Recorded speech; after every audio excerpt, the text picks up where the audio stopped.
people, 3 of whom were killed, weren't able to make it to a shelter such as this on the night that Haddington was bombed on the March the 3rd, 1941. 40 incendiaries were dropped in the fields in the countryside of Amosfield Farm just outside the town, and 6 bombs, one of which failed to go off, landed on the town itself.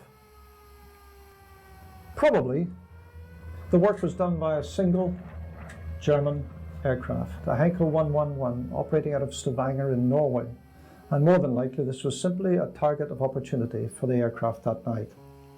The bombing of Haddington has been well documented, in fact probably better documented than many raids around the country.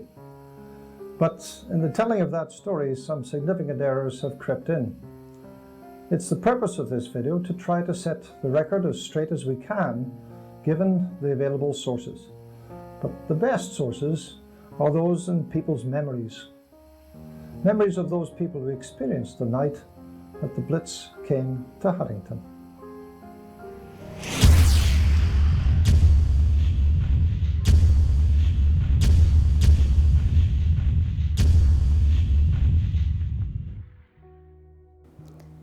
I was on holiday, and with my brother and I on holiday, staying with that aunt and uncle, and it was decided that when war was declared that we should stay on and not go back home. I lived in 16 Market Street, Haddington, which was above John Tate Butchers. My father worked as an employer, was employed with John Tate, and it was next to the courier office, courier printing works on one side, and on the other side of us was Calendar the baker's. I got the go-ahead to go and get chips that night. The chip shop was open once a week, and got my coat on, but my uncle came in and he said, "Where are you going?" And I said, "Well, I'm going for chips." And he said, "No, you're not. You're not going for chips. Stay where you are." And he went away again. He said he had just seen through the skylights that in the next door to us, skylights, and he said there was an aeroplane, a German plane, caught in the searchlights, and so I couldn't go for chips. So my aunt said, "Well, just wait till Uncle goes away 5 minutes." She says, "And you can go for chips." And that's what I did.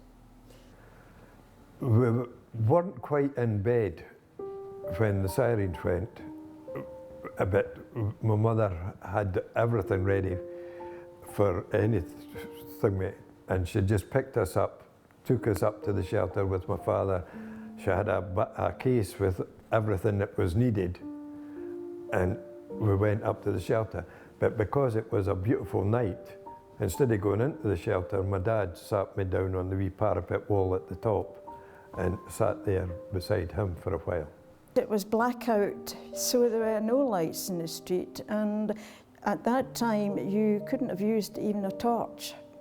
Everything had to be blacked out. So, but you found your way.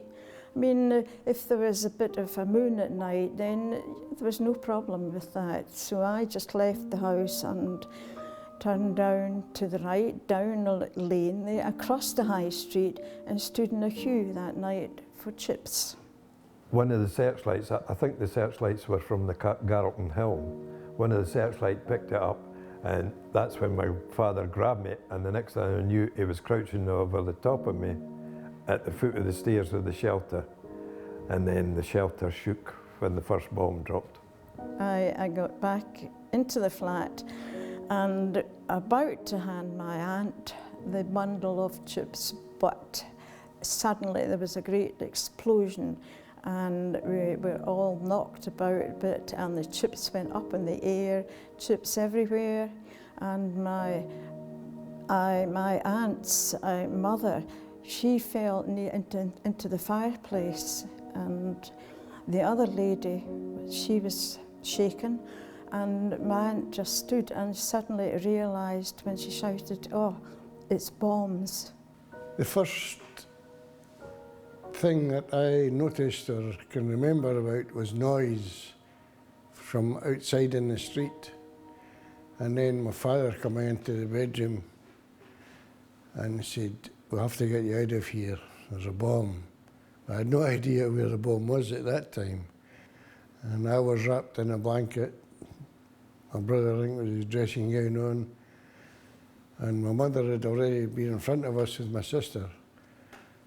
I think it was worse because suddenly my aunt realised that it was bombs that were dropping, and she became quite hysterical and started wondering where her son was.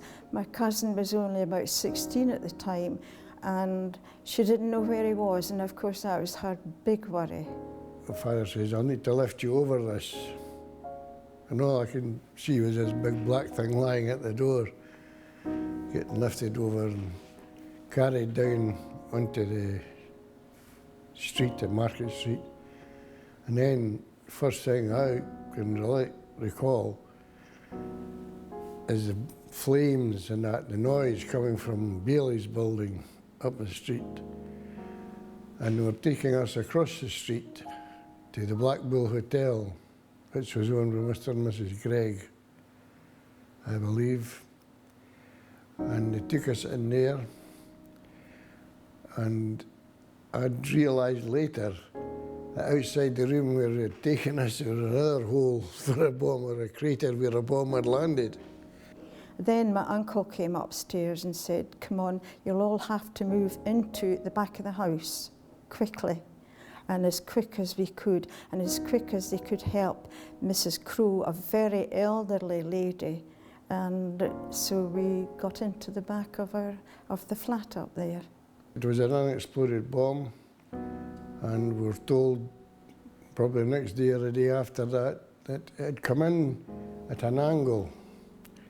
And the first piece it hit was the courier office chimney, and it must have hit that side glance, which directed it into the cupboard wall, what you see, the outside wall of this cupboard.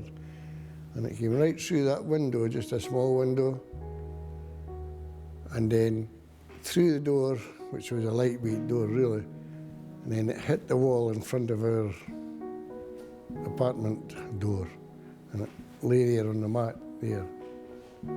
A long, long time after it, I wondered myself, first and foremost, there was a petrol pump right in front of our door downstairs, and I think perhaps there was a fear that if there was a fire, as there was, because the street was alight, and they maybe thought that then if it catches it, then the pump will go up. So that whole house and everything would have been blown up. And I was led to believe that it must have left a bit of the fuse on the chimney, and then they got another bit sticking on the outside wall of the cupboard where it first entered the building, you know. And I can remember my father saying it took two of them, you know, to lift it. Well, two policemen brought this old lady in, and she was covered in white and looked like a ghost. We were frightened as kids, being 5-year-old. And it was years later that I discovered who she was. I worked for a wee while at Hilton Lodge nursing home, and this Mrs. Bell, we got talking one day, and just before the conversation got round, she was the ghost that came down that night. It was Mrs. Bell, and they had a draper's shop in, it would be High Street, where the coopery of a travel agent is now, I think it was. It was so frightening that you just couldn't believe it. And the place was alight, obviously with fire. And it was just, when you just looked across the road, there it was. I didn't see at the time, you know, I didn't see till the next day that in fact the whole of the end of the building had gone. In the morning we couldn't see down because the police had it cordoned off just at the town hall. You couldn't see down Market Street. What I do remember, our house was the first house that had the windows broken all the way down that street. Our windows were still intact. I know my grandmother was a bit upset and that, you know, about it. Because she was older, maybe realised. And my mother just seemed to get on with it, you know. She had the three of us to bring up, and that was the feeling I had. It does bring back memories, in fact, very sad ones, you know, at that time.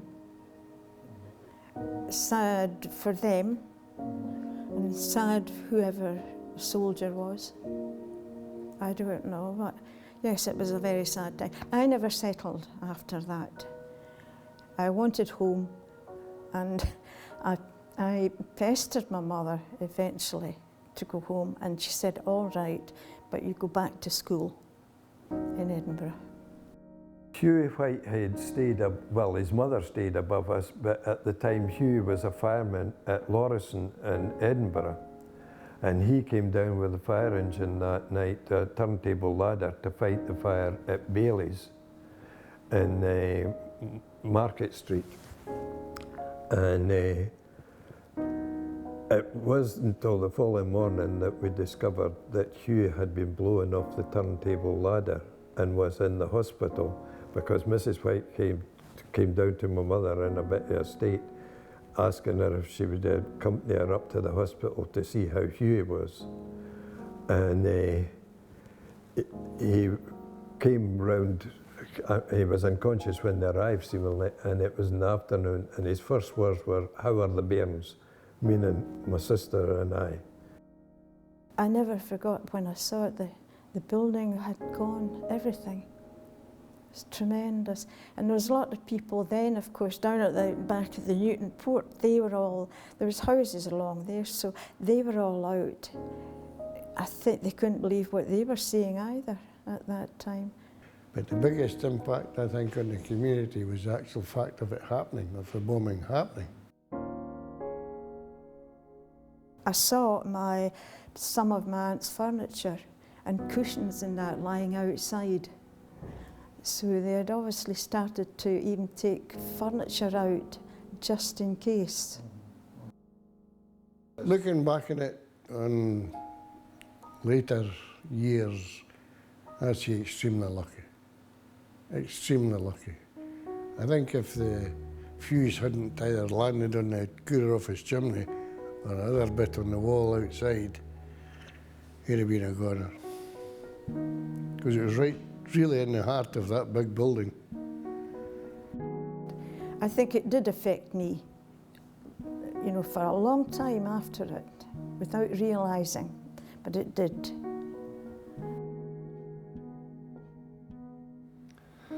The first of the stick of bombs hit the buildings at the corner of Hardgate and Victoria Terrace. The second bomb dropped at the back of Brown and Murray's, ironmongers, now the Conservative Club, in Market Street. The third bomb fell in the street by Halliday's garage and bounced off the door before exploding. The fourth bomb bounced off the courier's roof and, having hit a chimney, lost its fuse and careered on to enter the building via an outside cupboard and came to rest on the doormat of the first floor flat at 16 Market Street. The fifth bomb fell in the street in front of Cummings' drapery shop, Kesley's bookshop nowadays, producing a large crater and destroying water and gas pipes and starting a large fire. The final bomb fell on Bailey's gift shop and fatally injured 2 soldiers. Altogether, 17 people were injured and 3 killed. John Moggy, nephew of John or Jock Moggy, describes the fate of his uncle, the sole civilian to die. But I had an uncle staying in Haddington, Dan Moggy. He stayed up in Haddington. Do you know why he was down in the town that night? Well, I'd heard that they were just were down for chips. He might have been looking for some talent or something. And he was caught, unfortunately, with the first bomb that just fell near Pringle's I heard that right enough. furniture shop, yes. But you were just a very young lad at the time, weren't you? I was only 12-year-old. And you'll have been to the grave, to Jock's grave in St. Martin's? Yes. Yeah. I do remember being seen. It was funny seeing my name up the gravestone, you know.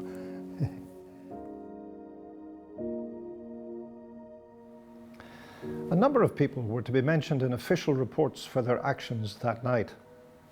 According to one, Second Officer Roy Hutchinson of the Haddington Regular Fire Brigade was engaged in, and indeed in the initial stages was in charge of firefighting operations in Market Street. Although he knew that the property in which his own house was situated had been struck by a high explosive bomb, and although he had no knowledge of the whereabouts and safety of his wife, family and relatives, he continued to carry out his duties and performed these unflinchingly until the fire was extinguished. Mr. Hutchinson was made temporarily homeless, though happily he later discovered his wife, family and invalid mother-in-law were safe. Roy's son, Ian, was living in the family home, which was in an upstairs flat in Victoria Terrace, and he and his family had in fact missed death by mere feet. Well, our house wasn't directly on the corner, our house was the next one along, and my mother and my aunt were in the kitchen making the supper. My grandmother and I were in her little sitting room just blethering. So it was a perfectly normal evening. Did you get any warning at all of the air raid? Yes, the fire alarm went off, or the air raid siren went off, and my father and my brother shot off down to the fire station because they were both in the NFS. And that left just ourselves. I don't remember any great bang. I think I maybe heard a whistle of bombs coming down. But the first sort of sound that I can really remember was the sound of like plaster falling down the back of the wall. It was in fact Bob Pringle's house, which was above the shop, and it had been hit and collapsed. And that was the house literally next door to yours? That's right, just over the landing. There was a staircase between us, and just across the landing was Bob's house, and that collapsed, and there was no way out of our house. And so when this happened, were you thrown to the floor or anything, or knocked about, or what? No, we weren't. There was no shaking of any problems like that at all. In fact, I was in a semi-recumbent posture, lying on a sofa, and my grandmother was sitting in her chair on the other side of the fireplace. The back of the fire came in, the slab came in, and the gas light started to flicker, so I got up, turned off the gas, and poked the ashes back into the fireplace. But in fact, your mother and aunt did have an accident when they went out the front door, didn't they? That's right. They had gone to the front door to see what was wrong, and my aunt had gone first. There was no staircase, no landing, and so she fell down. My mother quickly followed her, landed on top of her, gave her concussion, so that my aunt ended up in the hospital. But my mother was remarkably unscathed. You say you managed to save your grandmother from the same fate? Oh yes, she was all set to go out the front door to see what had happened too, but I grabbed a hold of her because by this time my eyes had become accustomed to the dark, and in fact I could see flames up the street, and I shouldn't have been able to see up the street because Bob Pringle's house should have been there. That's right. Now you managed the authorities managed to get a ladder up, did they, to rescue you? Yes, the rescue people came along, put a ladder up to the window, and with some difficulty I managed to get my grandmother down this ladder because, you know, it's not the thing she did every day in life. I also collected the suitcase with all our insurance policies, birth certificates, you name it, and the gas masks, and we went down. And then we were housed in the Foresters' Hall, which is along there. After some time, my mother joined us there.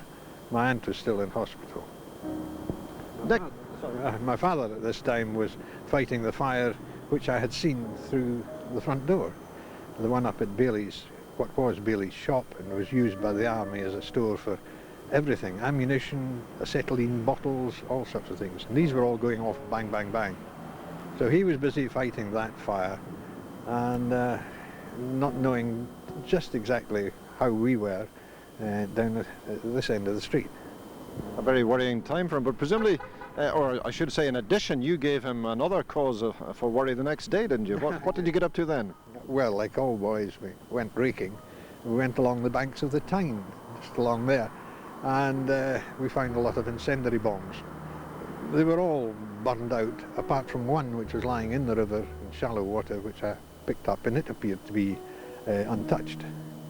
And I took this back and showed it to my father and said, look, it's just like the one you had made, because he'd made a dummy to show people what incendiary bombs looked like.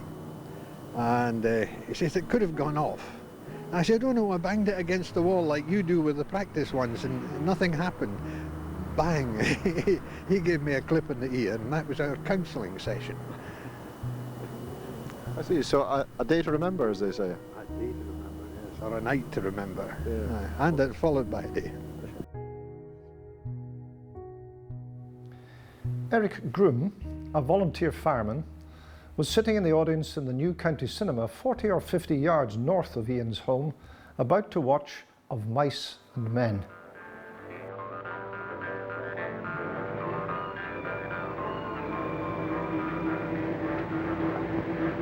George, where are we going? Forgot that already, did you? It began in the picture house. We had just nearly seen the first picture when the manager came on the scene and jumped onto the stage there and announced, which he had to do, that there was a raid on. As I was on duty, I up and ran as hard as I could, and as I was passing Laidlaw's window, the whole of the window shattered and fell out behind me. I reckoned if I had been walking that I would have been in the blast. The poor soul across the street, who was John Moogey, he got the direct blast, full blast, and it killed him outright because he was blown from the bottom of the staircase right to the top. So around to the pump yards, and we harnessed up the 3 pumps, and then we had to play the hoses on the roof, and then the roof exploded. Inside was barrels of oil, tyres, small arms for 303 ammunition, hand grenades, small 2-inch mortars, flares, everything attached to the army. This was an army dump. Luckily, the explosions were going upwards because the strength of the walls, which were stone walls, guided the explosions upwards. Otherwise, if it had been a spread, there would be nobody safe up there at all. The next morning, it was a case of all roped off. But prior to that, the night before, the street was packed with sightseers and who had never ever experienced explosions in their lives before. So it was just a fire to them. The other bomb dropped right in front of Cummins's buildings. One bomb dropped just outside the door. It had struck the gas mains and that was on fire. And the fire master came up and said, right, put your hose straight over and fill in that hole there with water. And the gas still came through and was lit, but it contained it.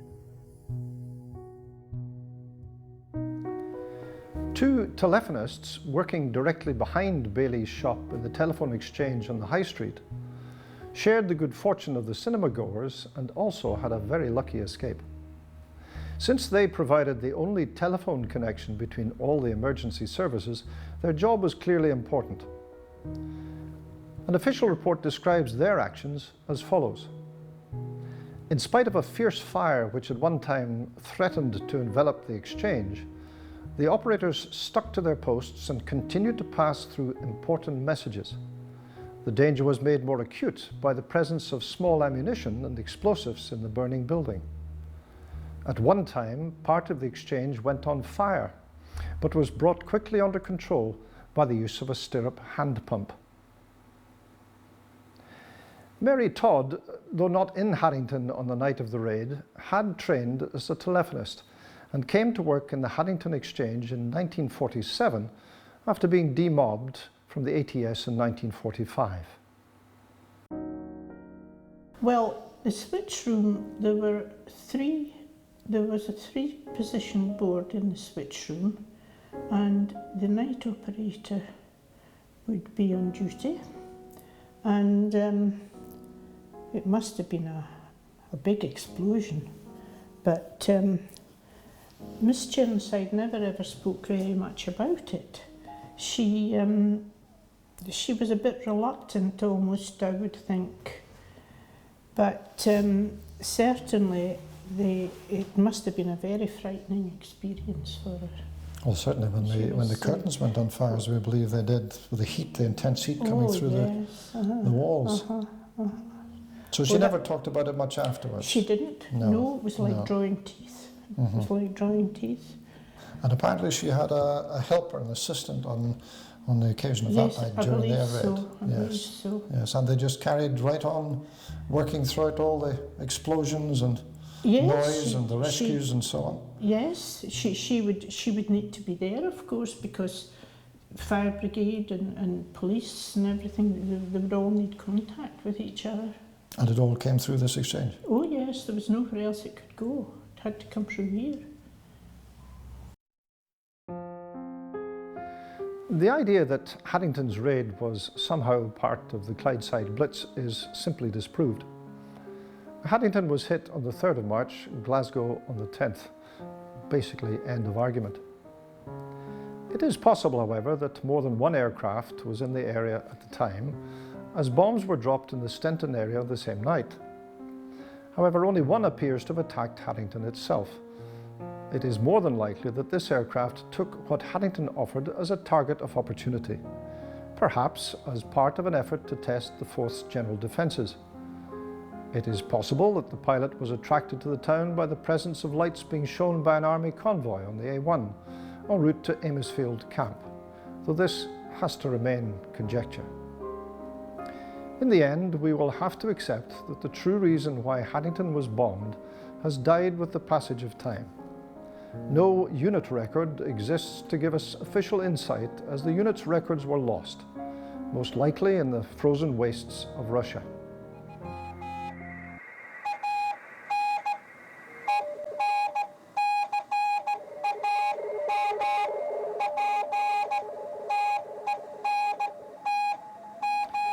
One tale, a tale which well deserves the telling, involves a local man who, like the telephone operators and the cinema audience that night, missed death by inches.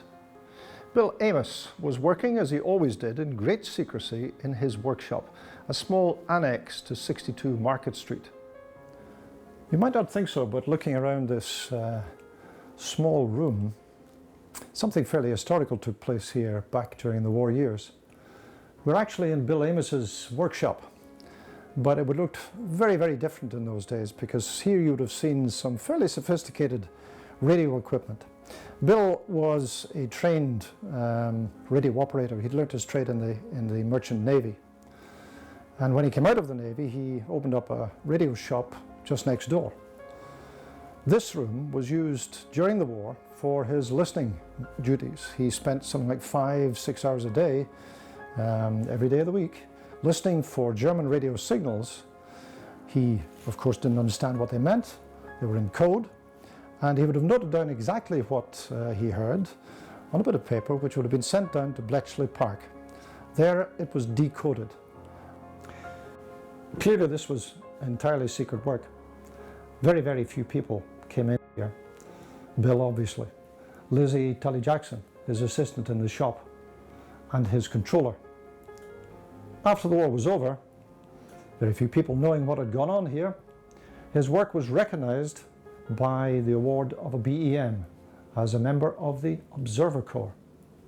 Still, his secret work remained secret. Bill had been in the Merchant Navy during World War I as a Marconi-trained radio operator. He was highly skilled, especially in the difficult task of reading very faint Morse signals. His involvement with the Radio Security Service had begun in 1939, when his wife had answered a knock on the door of their house and found 3 men standing outside, 2 policemen and a civilian. They asked to see Bill alone and insisted on taking him into the garden, where they were able to talk without being overheard. Unknown to his wife, Bill was asked and agreed to join the radio security service. His duties were first to involve listening for any illicit radio traffic coming from spies in the area, and once it was proved there were none, listening to German adverse signals from the Hamburg area. This was a job which Bill was to carry on throughout the war, often working long, lonely hours, perhaps from 11 in the morning to 11 o'clock at night. Bill had set up a radio business on the lower floor of his sister Rita's Temperance Hotel. His main business came from recharging the batteries needed to listen to the radio in the days before electricity came to all houses.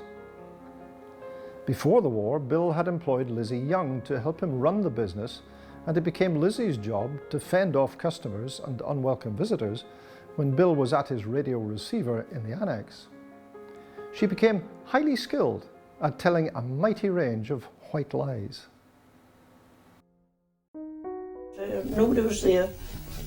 Nobody was allowed up the stair. Well, I went up because I had questions to ask about what to order and what not to order, you know. Otherwise, he wasn't available to anybody. Nobody knew where he was. Right, so what was your role in the shop? You were kept as a sort of chief liar in a sense. I was just there for all these years and just took over sort of so. Worked away all the time, looked after the customers and attended to the batteries and things like that while he was upstairs. All right. And also, presumably, you were there as a kind of filter to prevent people disturbing him. Oh yes, there was nobody to disturb him. Not allowed. Oh no. So how did you stop them? We just told lies. You just told lies? Just told the lies every day that he wasn't in or to listen to them. You know, just things like that. Bill's work was overseen by another local man, Captain Wallace, who was a member of MI5 based in Falkirk. He came originally from Overhale's farm. Sergeant Milligan, later Captain Milligan, helped to maintain Bill's service radio, one of the latest of its type in the UK. He was also Bill's contact with Army intelligence and later became a radio monitoring instructor at Bletchley Park. At this time, Milligan was based in a signals unit stationed at West Garton House, the battle headquarters for South East Scotland. Bill was an important part of an extensive intelligence gathering system, a system which permitted the few entitled to know its secrets the chance to make strategic and tactical decisions based on the foreknowledge gained through the work of the codebreakers at Bletchley Park. Bill must have been puzzled by a rise in radio traffic in East Lothian in 1944, especially when it involved Lizzie's future husband, Jack Tully-Jackson. What he was hearing was the spurious radio traffic created by service radio operators in East Lothian, which in total were intended to give the German listening services across the North Sea the impression that an army was being gathered in the Forth area to launch an attack on Norway. This was part of Operation Fortitude North, the counterpart to Operation Fortitude South in the south of England, both designed to confuse the German High Command as to the Allies' final choice of landing beaches prior to the D-Day landings themselves. Jack Tully-Jackson was part of that operation. In 1944, Dublin-born Jack Tully-Jackson was a member of a selected group of 350 airmen based at McMurray in East Lothian. They were the RAF element of the Fortitude North deception. They were also being trained in mountain warfare so that they could take over the airfields after the invasion of Norway. Some of us were rather cynical and said, well, what the heck are we involved with this for? Because we weren't told directly we were going to Norway, but it was a possibility that's possible it was for. What else would it be for? Did you at any stage ever hear the phrase Operation Fortitude North? No, quite honestly no. Fortitude North never was heard of until fairly recently. Victoria Crosses, George Crosses, these hit the headlines and are long remembered. Bill's work was unglamorous and required great dedication and persistence. He deserved his British Empire Medal. So, peel the lid off Haddington's Night to Remember and you never quite know what you'll find. Hopefully we can now put to rest the idea that Haddington's Blitz was part of or in any way connected to the Clyde Blitz. Of course, Haddington wasn't the only place in East Lothian to be on the receiving end of bombs or mines. Many others fell all across the county. These are some of those which made up many nights to remember throughout this county of ours.